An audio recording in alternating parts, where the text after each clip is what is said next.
topics and opinions expressed in the following show are solely those of the hosts and their guests and not those of W4CY Radio, its employees, or affiliates. We make no recommendations or endorsements for radio show programs, services, or products mentioned on air or on our web. No liability, explicit or implied, shall be extended to W4CY Radio or its employees or affiliates. Any questions or comments should be directed to those show hosts. Thank you for choosing W4CY Radio.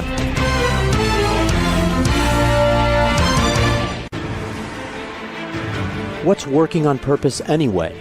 Each week, we ponder the answer to this question. People ache for meaning and purpose at work, to contribute their talents passionately and know their lives really matter. They crave being part of an organization that inspires them and helps them grow into realizing their highest potential. Business can be such a force for good in the world, elevating humanity. In our program, we provide guidance and inspiration to help usher in this world we all want, working on purpose. Now, here's your host, Dr. Elise Cortez.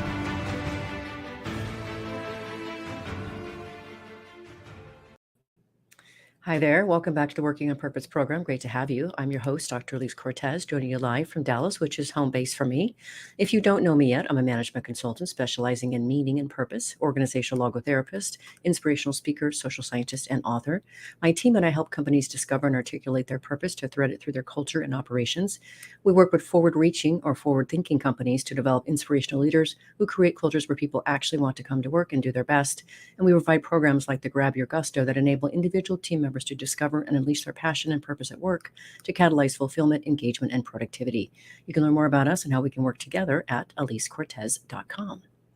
With us today is Roger Stein Krueger, who retired in January 2019 after completing over 50 years in healthcare, serving as the hospital CEO for over 25 years. He's the author of Inspiration Universal and Unlimited, Motivation Scatters, Inspiration Gathers.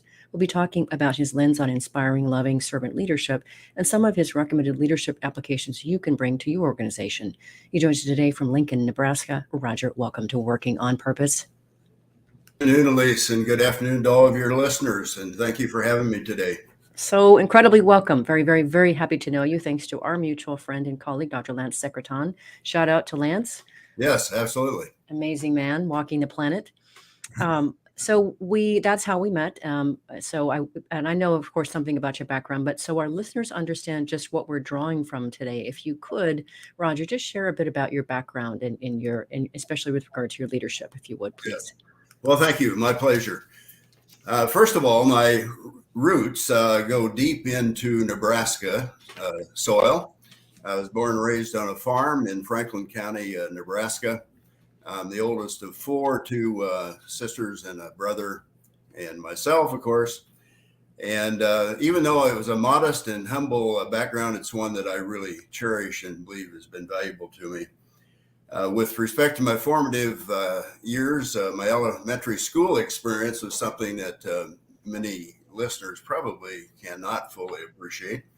I had the privilege of attending a one-room country school, and I want to tell you just a little bit about it, and then I want to tell you something that's kind of funny about me, I believe. First, the whole school was only 1,000 square feet and maximum of 12 students, and so very small. And I graduated 8th grade there, and what I like to tell about myself is that I graduated 8th grade primarily because I had been through 8th grade 9 times, 7th grade 8 times, 6th grade 7 times. So you can envision that the instruction with the teacher and the student took place at the front of the room. And so we were all immersed in what happened. So I like to tell that about myself. Those were my formative years. I went from a 8th grade graduation class of 2 to a high school class of 32. I graduated from Franklin High School in South Central Nebraska. So that was my secondary education. My undergraduate degree was actually a bachelor's degree in management and economics from University of Nebraska at Lincoln. My master's is in public health with a healthcare emphasis from the University of Nebraska at Omaha.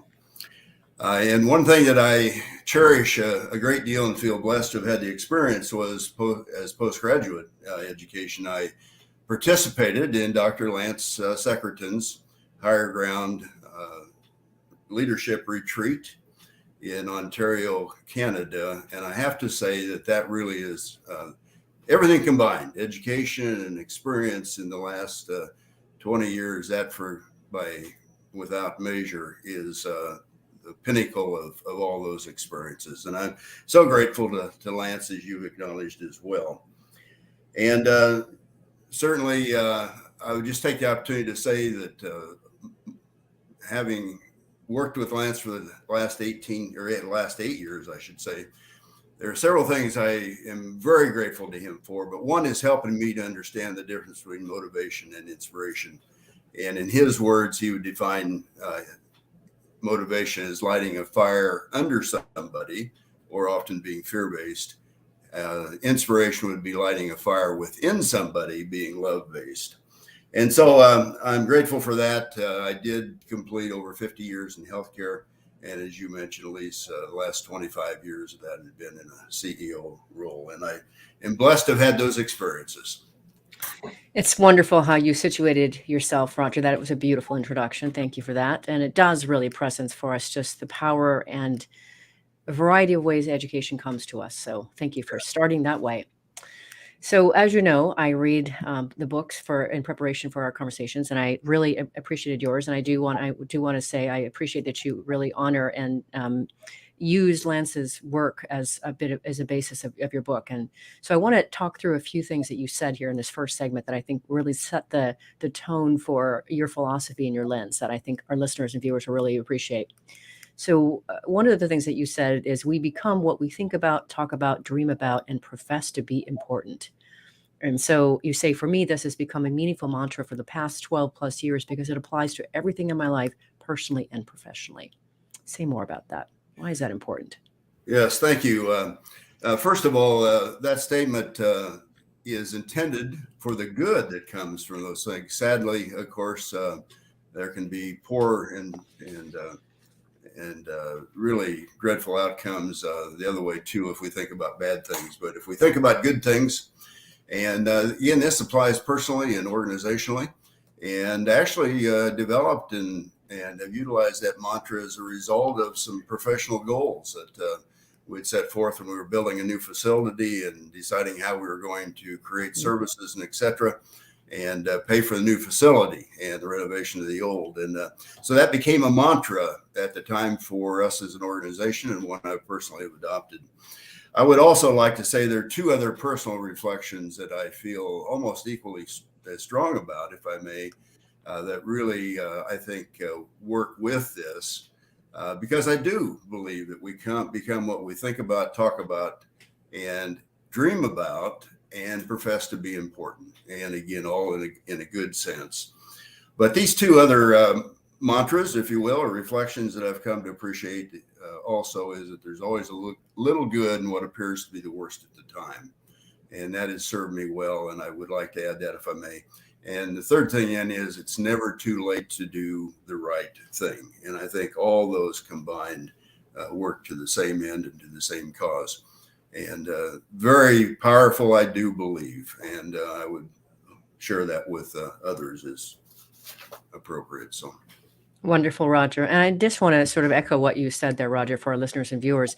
Really, it's so important that you are very mindful about what crosses your brain and your heart, and really monitor what you are thinking about. What we tend to ruminate on negative things and what terrible things could happen, as Roger said. And so really directing your focus to what do you really want to happen in your life and focus on that. So that's why I wanted to start with that, Roger. Thank you. You're welcome. And then related, this is really, really, really quite one of the things that I really took from your book as being quite important. You say, I believe 95% of the time we will find enhancements and solutions in improving our processes, our systems. This is the admirable, humane first step. Instead of falsely accusing individuals or work groups for inefficiencies, poor quality, inadequate productivity, and other accusations we often make in the workplace, we can focus on the inanimate properties of our processes and systems. Amen. Yes, please. Well, I've been in a place before when I have been quick to jump to judgment with respect to individuals and perhaps presuming that they were responsible for something that happened in the organization. But I really have come to appreciate and believe, and I do believe this very strongly, that, and I think it's probably higher than 95%, but rather than just automatically assuming that an individual or two or three individuals or a small group of individuals are responsible for something that has happened in the organization, we really need to look to our systems and our processes first. Mm-hmm. And there are a couple of things I like about that is when we look at our systems and our processes, we can be very relentless in terms of being tough on those things. But I contend that we need to be compassionate as possible on behalf of individuals. Very few people go to work thinking, what can I do today to make life difficult for those I work with and do something to destroy the organization. And we just need to, before we turn our attention and hold an individual responsible, we need to think about our systems. And it's just amazing, what comes out of that. And if you turn your focus on the inanimate part of it, one, numbers do not lie, and other information properly presented and research does not lie. But people have been known to tell lies. Right. And so focusing on the inanimate makes it just takes the personal and the emotion out of it. And really, we'll just end up with so many better outcomes and quicker solutions, quite frankly. And I would also like to say, often we talk about fair and just cultures in the organization. And certainly what we've just talked about in terms of focusing on the systems and processes is a very inherent principle within that fair and just culture. And so I see those two as really working very well together. Mm-hmm. The other thing I would say just in closing to this, unless you want me to elaborate further, is this is a wonderful opportunity to get staff at all levels of the organization involved. I think it's been researched that people at the top, or the CEO, for example, maybe knows about 4% of the problems in an organization, and the people doing the work generally know about 100% of the problems. So if they can identify the problems and they're aware of it, it just makes good sense. Let's get them together in groups. Let's put them in work groups. Let's put them in teams. Focus on the systems and the processes, and we'll come up with a lot better and more constructive solutions. Mm-hmm. I like that. It's also very democratic and involving. And that leads me to where I wanted to go next, Roger, which is, I think really you've got an interesting perspective here when you talk about your three principles you advocate for building a loving and inspiring culture. And I want you to talk to just briefly, if you would, to all three of them, starting with accountability. It's very interesting. I like how your spin on accountability. If you would share your perspective on that principle. Be pleased to. Again, thanks. First of all, I believe we all inherently have a need to want to feel accountable. We may not see that in ourselves, but I think we have that inherent need. And inspiring, loving servant leadership organizations work to try to move people in a direction and encourage staff to take risk in certain things, get involved, take a risk, come up with something.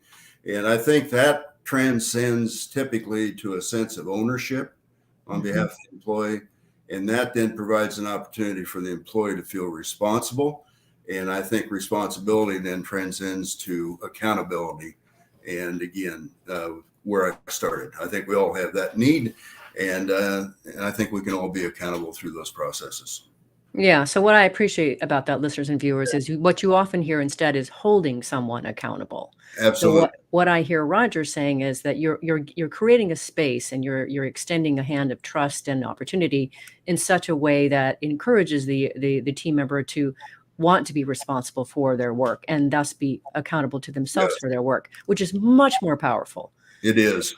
And after all, if we're going to expect staff to hit the bullseye, we have to be tolerant of them missing once in a while as well, and learning from those mistakes and improving upon, again, the systems and the processes. Right. And that's your second principle, which we've really already covered what you said before. That's examining processes and systems first and organizational inefficiencies, not people underperforming. So I think you've already covered that principle in what you said before. But this next one really bears discussion too. The third principle you talk about is never underestimate what committed employees will do to serve the customer. That is so true. And if I had a little more time, I could cite several examples. One in healthcare that has really stayed with me, and I've seen it time and time again. When our systems and our processes get out of alignment, so to speak, and maybe it becomes difficult and cumbersome to get certain supplies that maybe staff need for patient care. And these may be, the things that we think of as being very simple in nature, but staff will go out and purchase these things just for the sake of getting it there timely and making sure they have what they need to give proper care to a patient. And so I think that's a remarkable idea, but that's just one. I mean, any industry or business could come up with example after example where staff go out of their way to work around and create workarounds, honestly, of some bad systems and processes. Indeed.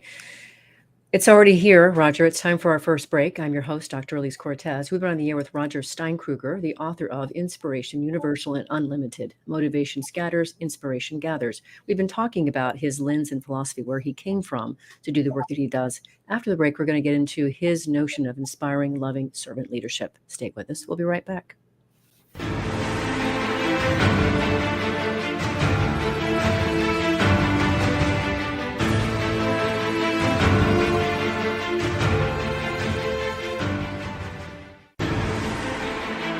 Dr. Elise Cortez is a management consultant specializing in meaning and purpose, an inspirational speaker and author. She helps companies visioneer for greater purpose among stakeholders and develop purpose-inspired leadership and meaning-infused cultures that elevate fulfillment, performance, and commitment within the workforce.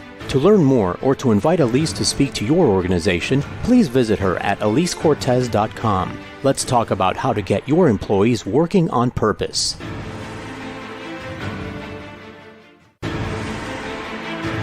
This is Working on Purpose with Dr. Elise Cortez. To reach our program today or to open a conversation with Elise, send an email to Elise, A-L-I-S-E, at elisecortez.com. Now, back to Working on Purpose.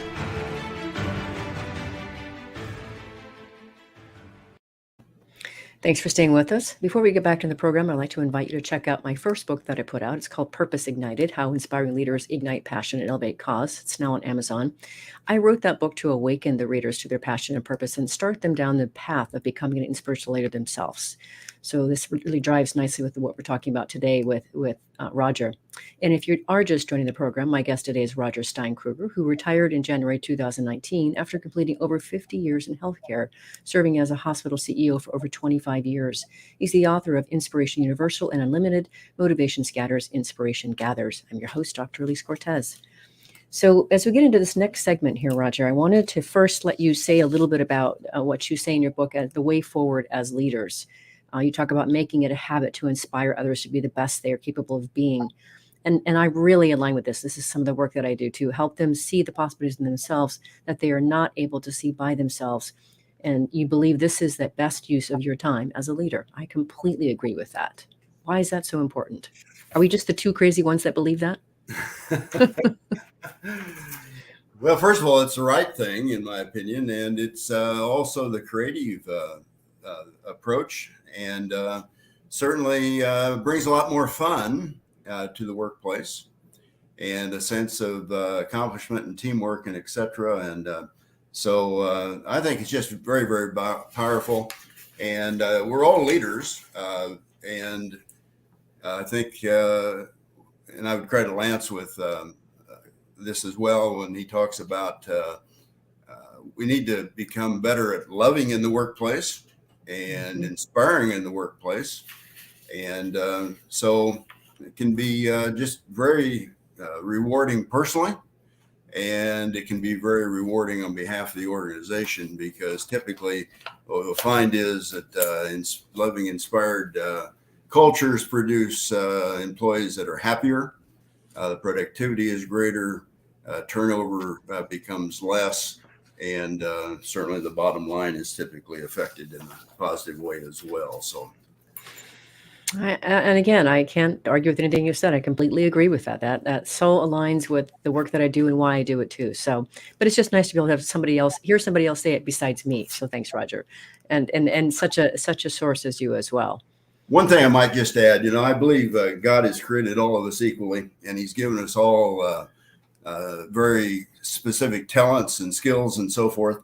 And I think it's our obligation as leaders, particularly, and one another as inspired leaders to one another, to help people identify and uncover those various talents. And if we could take an inventory of what an average sized organization brings in terms of personal interest and all the experiences and so forth, it'd be phenomenal.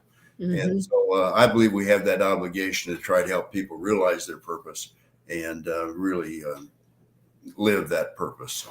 I agree. Let's go on the road together, Roger. Come on, let's go. Get out of retirement. Let's go do that. All right. So I love also that you talk about in your book, you say everyone has a story. And I want you to share the story of Darren, who worked in your organization and who appeared to have a performance problem. But when you went looking for his story, discovered something totally different. Yes. So I want you to talk about your approach to working with him and the impact that actually had. What happened with Darren? Well, I appreciate telling it, and I appreciate honoring Darren in this story, very honestly. I had been one of my CEO positions just a short time, a couple months, and the director of HR came to me and said that we had a rather challenging situation with a key individual in the organization that was a manager, kind of a one-person department, but manager of some major support services. And Darren had been with the organization at that time a couple years, had been in the community, come from another organization. His performance, as I came to understand early, was very good. And it just continued to wane and wane and wane. And so by the time I was there, and what they had noticed was that performance was less than what was expected. Being in a service-related department, one complaint was kind of piling on the next, and et cetera, and et cetera. So the HR person asked me to become involved if I would. So we sat down with Darren. And as a side note, I would just tell you that Darren is in his mid-30s at the time, tall, very muscular. And I was just sure that he was had been a professional football player. He would share with me later that he'd never played football, even as a young person, as a child or as a youth. But I share that with you because his presence could be intimidating in itself, very honestly. And we did the oral step, or the verbal step, I should say, and we thought we saw a little flicker of improvement, only to be disappointed again. So that took us to thing that I always regret having to do, and that's a written disciplinary step. And I was very, I believe, stern with Darren, and indicated to him that we really wanted him to be successful. We had to rely on him for a great many things, and just needed his help and improvement. I expected that he would be maybe contrite, maybe apologetic, but he was not. He was very firm. So in how he reacted. And so over a period of just a few days, I pondered that, and I thought there's something more going on here. There's something under that crust that we haven't seen yet. So I arranged for a meeting privately, off the record, made that clear to Darren. We met for over 2 hours, and I shared with him that I, one time early in my career, had believed that I didn't need the support of anybody else. I could pretty much do what I wanted to. And I shared some of those things with him. And I told him how important he was in our position, in our organization, in the position he was in. And that I wanted to do everything I could to help him be successful. And in a matter of just a few minutes, this staunch individual almost became a broken man in telling me his story and where he was at and et cetera. And I will never forget that experience. And he told me that he wanted to be successul. He said that he thought his primary reason was there had been commitments made under the previous administration that hadn't been fulfilled and so forth. Now, not only was he an employee, he was a husband, and he's a father of 3. And we just had a very heartwarming time together. Again, he told me a lot of his personal story. He asked if he could meet with our leadership team, that he wanted an opportunity to talk with them and seek their forgiveness. He also took it upon himself to go back to people that he felt that he had offended and in the workplace, and apologized. Darren went from being the person I've described to being the person that went out and beyond, above and beyond, I should say. He became involved in work groups. He created new services, and he went from not receiving good reports on the street to having people make a point of saying how much they appreciated him, and etc. And I want to just emphasize, this was Darren that made the change, not me. I only provided an opportunity for him to tell his story. What was really touching to me was about a year later at our organizational Christmas party, Darren and his wife approached me in a private moment, and his wife told me, in Darren's presence, affirmed by him as well, how much their family appreciated the fact that he'd had a second chance. And he was on the verge of probably losing his job if improvements hadn't been made. And that has been just a really heartwarming experience. And again, it's due to him, not to me, but the outcome was very positive. Thank you. Beautifully shared, Roger. Beautifully shared. Friend, so.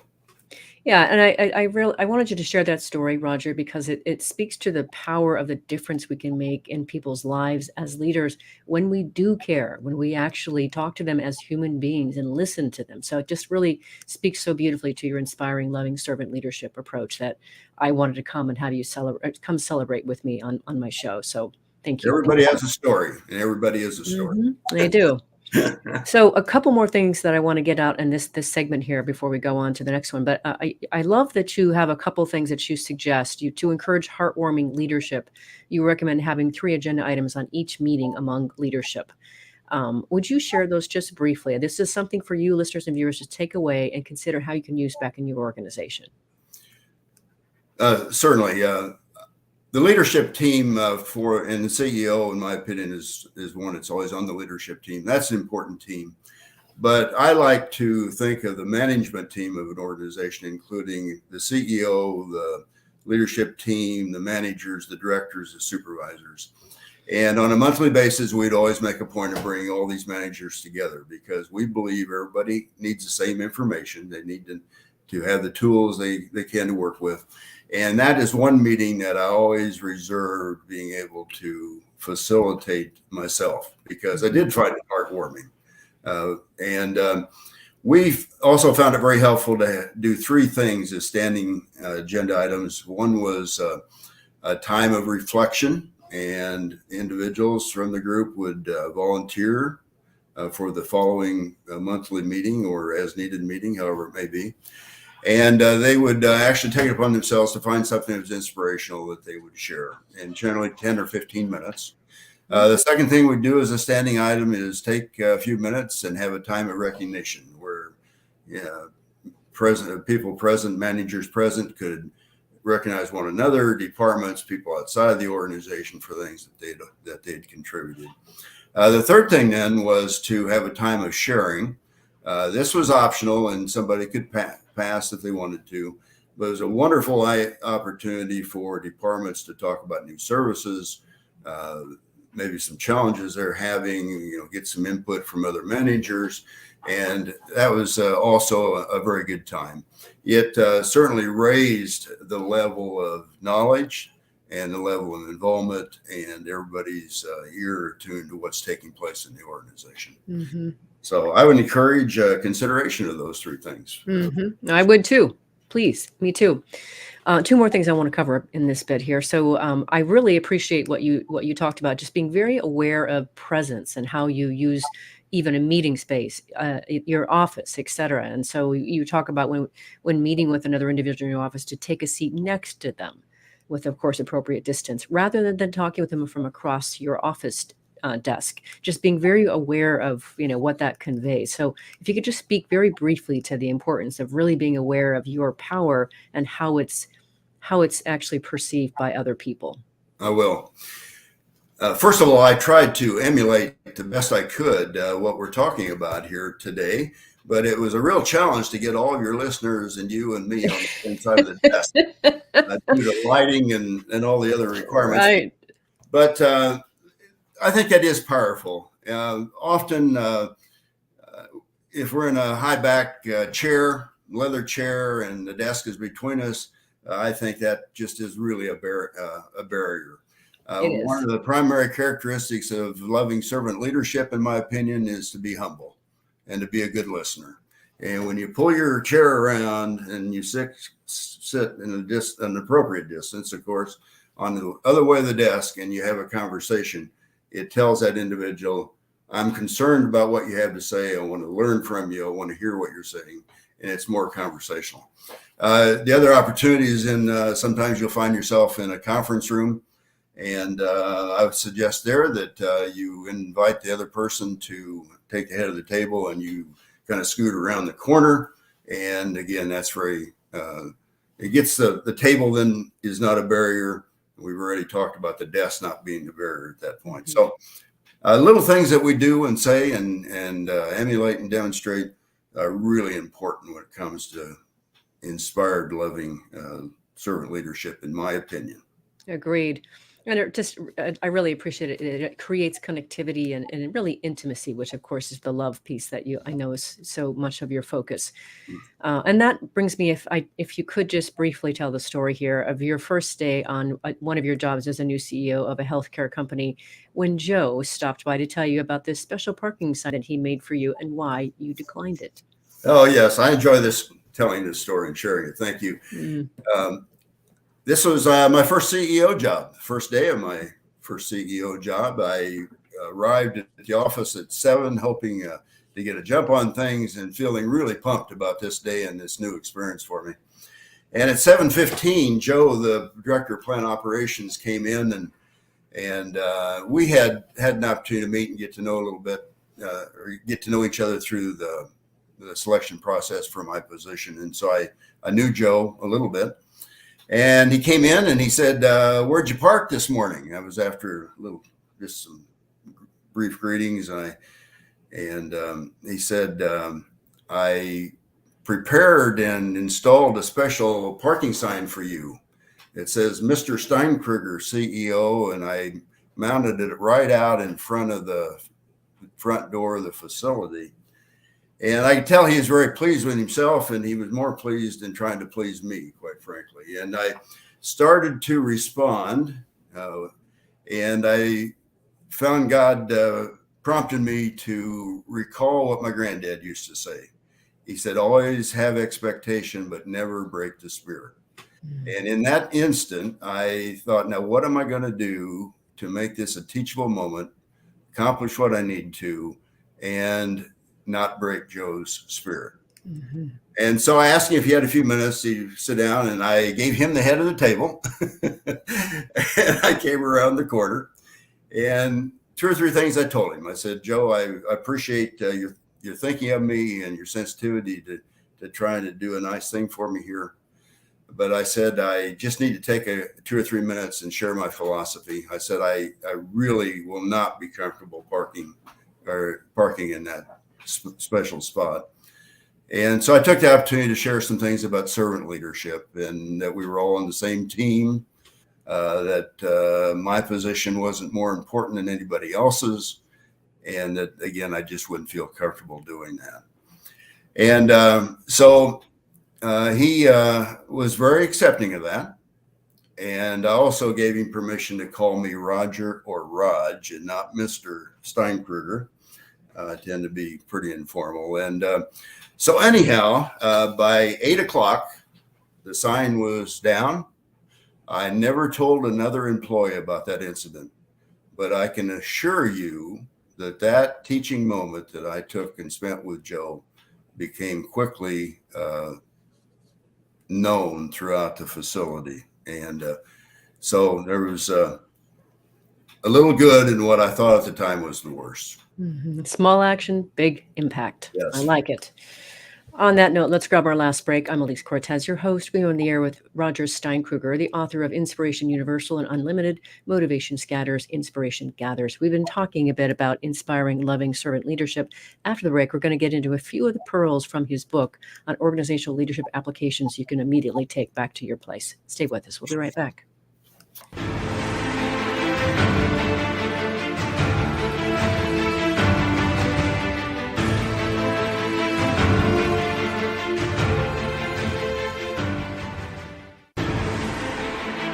Dr. Elise Cortez is a management consultant specializing in meaning and purpose, an inspirational speaker and author. She helps companies visioneer for greater purpose among stakeholders and develop purpose-inspired leadership and meaning-infused cultures that elevate fulfillment, performance, and commitment within the workforce. To learn more or to invite Elise to speak to your organization, please visit her at elisecortez.com. Let's talk about how to get your employees working on purpose.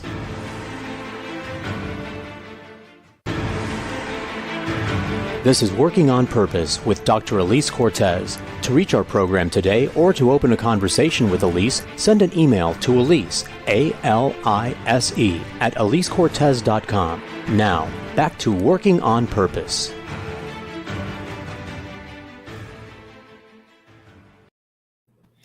Thanks for staying with us and welcome back to Working on Purpose. One other bit of news I want to share with you before we go back to sharing with Roger is my second book that came out. It's called Passionately Striving and Why, is out on Amazon as well. And what that is that's a collection of 25 stories from women around the world that I personally went and found who share their very intimate stories of how they discovered their purpose and are now serving from it. So it's meant to be invitational, educational, and really show you a way towards your own purpose. I hope you'll get a copy for yourself and maybe someone else you love. If you're just joining us today, my guest is Roger Stein Krueger, who retired in January of 2019 after completing over 50 years in healthcare, serving as a hospital CEO for over 25 years. He's the author of Inspiration Universal, Unlimited, Motivation Scatters, Inspiration Gathers. I'm your host, Dr. Elise Cortez. So for this last bit here, Roger, I wanted to really take some of what you put. Obviously we can't cover all of these topics, but just a few of them that I thought were really quite interesting. And the ones that I've chosen are ones that probably many listeners and viewers would find a little bit peculiar or non-standard wisdom, which is why I definitely wanted to talk about them. And I agree with them. The first one is your idea of encouraging employees to pursue their passions to create an organization of learning. Hold on a minute, Roger. You want your employees to go out there and pursue passions that aren't pertinent to their job? You crazy man. What do you mean by that? Well, I think we should create a yearning for learning. And we've all heard about learning organizations. And typically, I think, and traditionally, that's been the organization providing to the employees whatever they need to do their job. I'm referring to something that's a much higher calling, and that's actually to help individuals, employees realize their personal dreams. Mm-hmm. And again, I think we have an obligation. We haven't just, when an employee comes to us, we haven't just hired the work part of the employee. We've hired the total individual, and we would hope that we could help them become the same person at home and at work. And part of that is appreciating the dreams that they have and figuring out ways of helping them accomplish that. And I think that is a very, very important part of our role is inspiring, loving servant leaders, and to do that. And it's just amazing, what you learn that people not only have an interest in, but what they can develop and turn back into the organization for good. I am completely aligned with you on this, Roger. I'm trying to convince a president of a small consulting company I'm working with right now to do that. He's very reticent.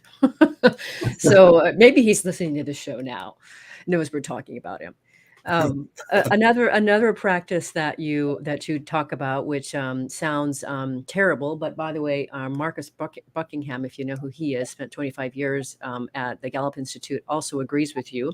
One of the other things that you advocate for is to seriously consider discarding all performance review systems, particularly those which incorporate ranking measures. Yes, please say more about why you think we should do that. Yes. I have to say it sounds a little dramatic, but I honestly can say that in all my years of hospital and healthcare experience, this is one of the most demeaning, disrespectful tools that we've come to believe have been important for performance. I have to tell you, every performance evaluation I've ever given, I dreaded. One, I was never as objective as I perhaps should have been. Maybe would overrate, which would come back to haunt us at various times. But these things are divisive. They set up divisiveness not only between the employee and the manager and the leadership teams and so forth, but one employee to another, and particularly those that put a value, a ranking, like a 4 or 4.5 or a 5, and tie that somewhere or another into a salary adjustment. It's just a demeaning, disrespectful thing to do. And there's so many other ways, and I'd be glad to share a couple thoughts about how I believe we can do that. So, go for it, please. We've got a little bit of time. Go ahead and add those couple thoughts. I tie back to the dream, the personal dream thing. And in my opinion, this is so much easier to manage. It puts the emphasis on the employee rather than on the manager to the most extent. But I have developed what I refer to, and my purpose is not to sell or promote this necessarily. I'm just sharing with the listeners here. What I refer to as a rear view mirror windshield document. Typically, you can do this on one page, and I have a copy in the book if anybody wants to take a look at that. But advocate dividing it, and I suggest this be an electronic form. The top portion, you identify the organizational's dream statement. And one of the first sections then is to ask the employee to identify some personal dreams that they want to accomplish. And then also what they want to do, some dreams, organizational dreams that they can do to support. What do they want to do as a dream on behalf of the organization, I should say, that supports the overall organization's dream. And when you start talking about that, everybody knows what a dream is. You know, how many times we say, boy, I've always dreamed of doing that or this or that. And so it's the rear view mirror really in the second year, you start with the windshield and help them identify what it is that they want to do personally as a dream, maybe getting a degree, you know, it may not even pertain to their work, just getting a degree. And then what they're going to do to support the organizational dream. And then there's a place where the manager and the employee sign off, and the manager actually asks the employee to state what are some things I can do to help you in realizing your personal dreams and et cetera. So in the next cycle, then you take the things from the lower section, from the windshield section, and electronically move it up to the rear view mirror and have a way of acknowledging accomplishments for the given year or whatever the case might be. I recommend that the manager and the employee get together on a quarterly basis and have conversation, and not again with all the demeaning aspects that I've referred to before.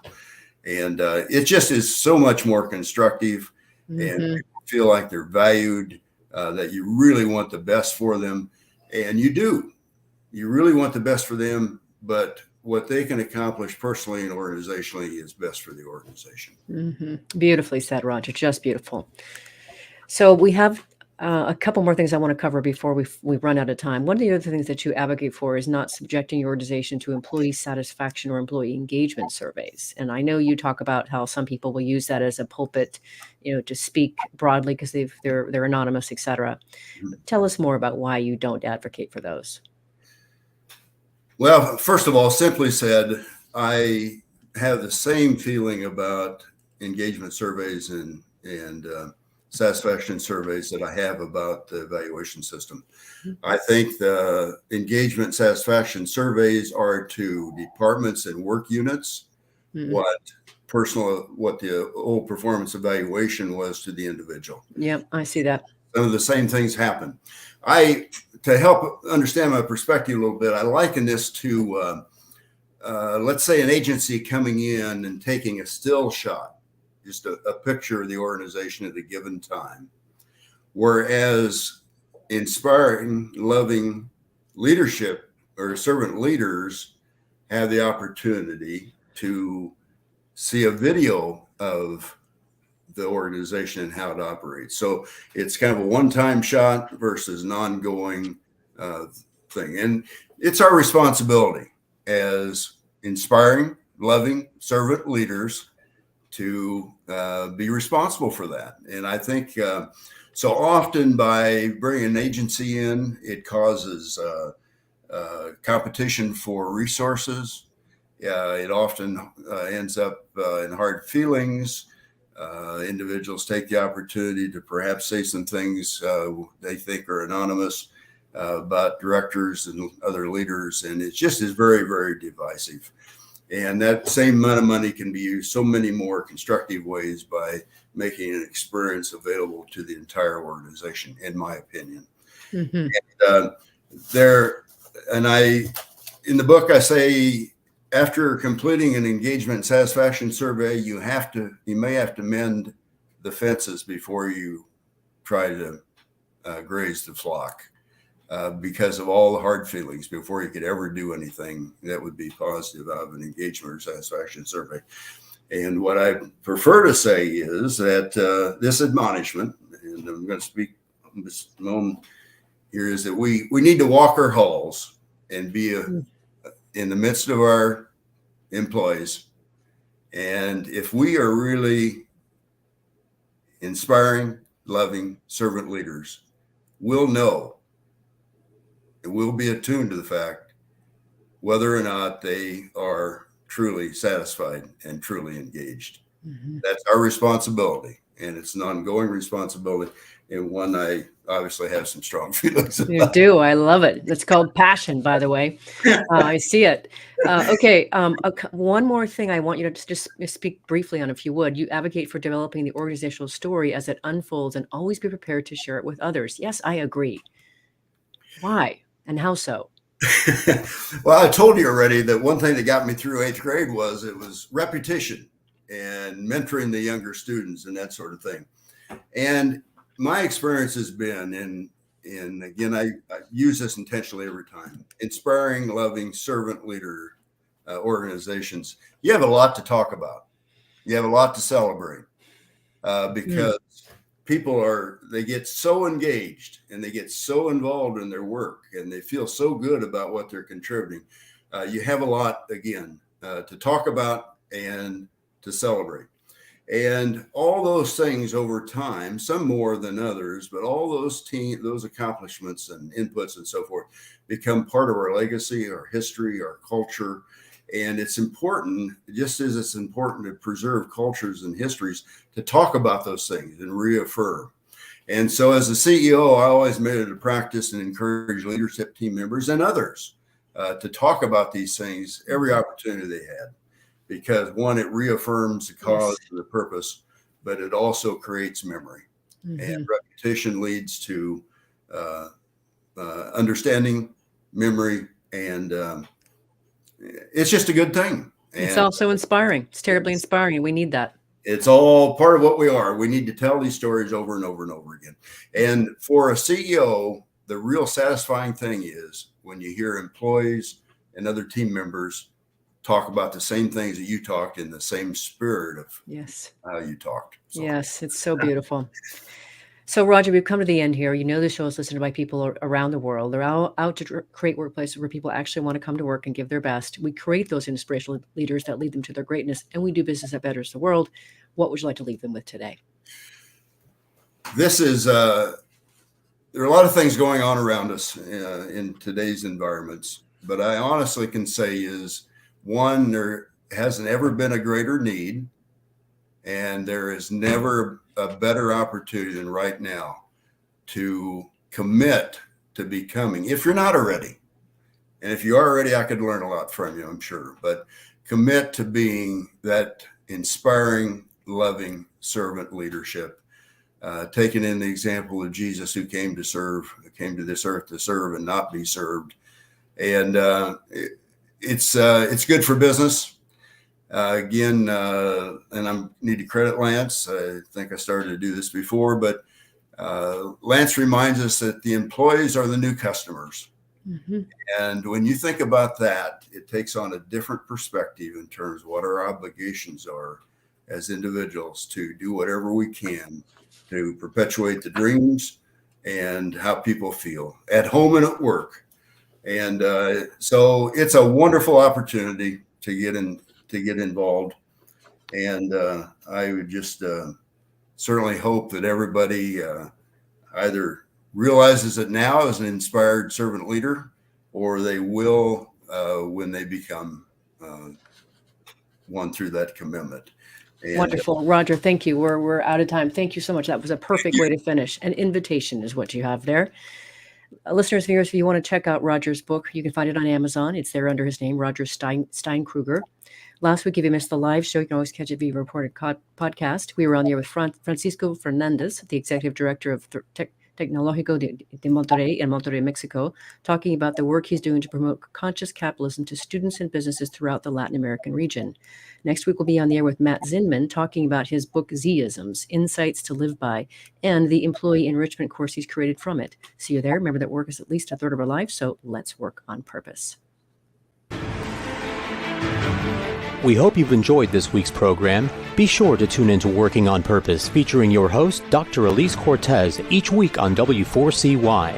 Together, we'll create a world where business operates conscientiously, leadership inspires impassioned performance, and employees are fulfilled in work that provides the meaning and purpose they crave.